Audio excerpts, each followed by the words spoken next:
The wonderful thing about walking is that it can help with every sort of mood and emotion, right through from depression going up to all aspects of anxiety.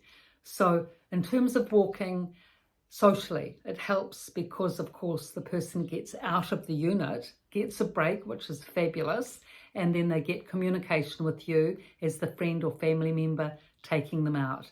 It helps physically with coordination, with strength, with balance, with fitness.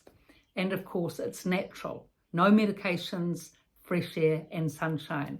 And it can help settle mood. This is the big thing. So medication then is not needed to settle the person down, but rather exercise, fresh air, sunshine and company does that. And I've seen this many times where a good walking program can really help settle a person in a dementia unit and then them not needing medication. In fact, there was one dementia resident who had become quite, well, certainly she was anxious. She wasn't aggressive as such, but she was on the verge of it. And she was almost at the point of needing medication. But her husband was very dedicated, loyal, committed. They'd always been into fitness. And he amped it up and started to take her out for walks, good long walks every day, out on the hills, to the beach, wherever he could, to places of interest they'd been before. So she got those endorphins going, she got her mood settled, she got the fitness, and she was on no medication after that. She didn't need the medication, so she remained alert. She didn't get any of the symptoms, toxic symptoms from side effects of medication, and she did really well.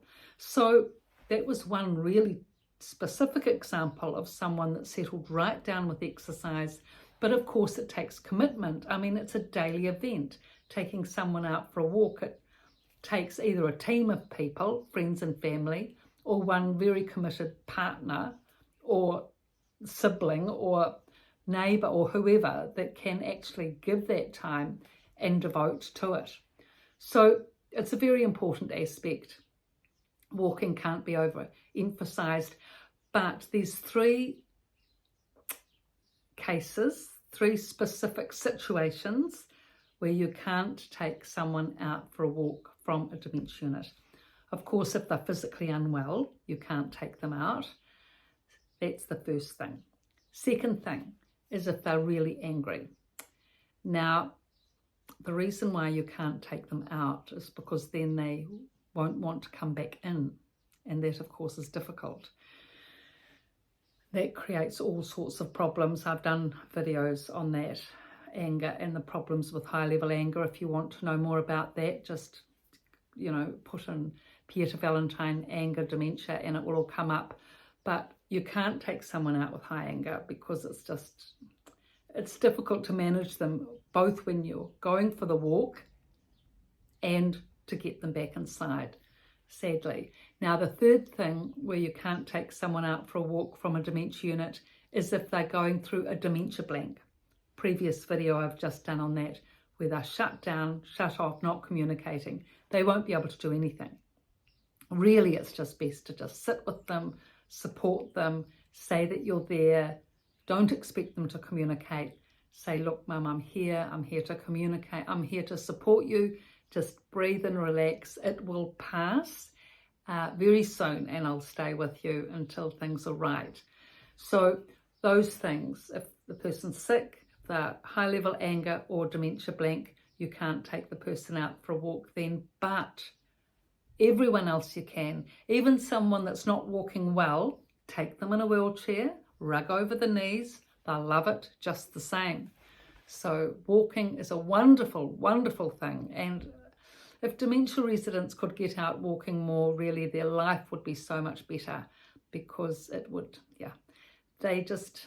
the restrictions that they have being in the unit itself is so much diminished when they can go out for a daily walk, and their emotions stabilise enormously with walking.